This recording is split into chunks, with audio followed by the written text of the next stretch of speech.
lot of times I have people tell me things like, well, Tony, you're successful in your life because, after all, you're so motivated. I'm just lazy. I tell people, you're not lazy. You just have infinite goals. What we want to do here is get some goals that'll drive you, some goals that got some power behind them. And the way to do that, realize that right now you're about to create a real future that can make a major difference for you. That right now you're not just writing words down on a page, that even though you don't know how this is going to happen yet, that if you get something that you really want and you make it strong enough and you find strong enough reasons, you will find a way.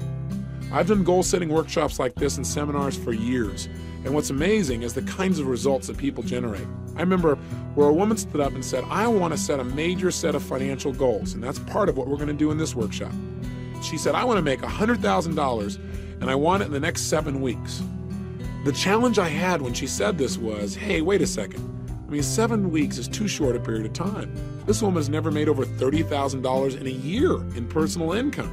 How in the heck is she going to make $100,000, especially when she has no plan? Now, while on the one hand, I'm not supportive of just setting goals arbitrarily like that, on the other hand, who am I to say what you're really capable of or not capable of?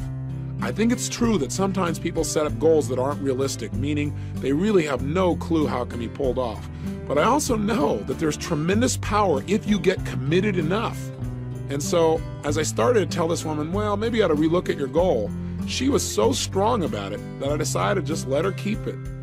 Who am I to stand in her way? And a good thing I didn't. 6.5 weeks later, she won the lottery and made exactly $100,000. Now, what's really interesting about this story is 6 months later, she came back to a seminar, and we talked about in the seminar what she had done. She set another goal that within 6 months this time, it wasn't quite as urgent, she'd make $150,000. Well, she made $200,000 again through a lottery. Now, I'm not suggesting set a bunch of lottery goals here by any stretch, and I'm not big on it. I don't buy lottery tickets. But I just want you to realize there may be a level of understanding about how to manifest goals that's beyond what you or I consciously understand. And this woman certainly was pretty good at it. She's not the only person. I shared her story one time, and a couple from Detroit listened to the story and got really inspired. And they just said, hey, as long as she can get this, why doesn't she ask for bigger numbers? We're going to do this thing, and we're going to make $1 million. And I got to kind of grit my teeth, and I said, look, that's not what I told the story for. But they got so into it, and they followed all the instructions. They set their goals, they got strong enough whys, they created the pressure, and they did something else that I teach. And that is to make your goals so real, once you know what your goals are, to make them so real in your mind that it feels as if you already have them. When you get to that level where your brain actually believes it's already happened, something clicks. And oftentimes, within a short period of time, that goal becomes realized. I mean, in physical situations, things start to happen. I know this sounds metaphysical, but all I can tell you is it's worked in my life and it's worked for other people. This couple went back and started telling people they'd won this lottery. And I kind of, quite honestly, got a little upset. They said, look, you said make it real. It's so real for us now. I mean, we have a hard time distinguishing. And sure enough, they did not win the lottery 2 times in a row.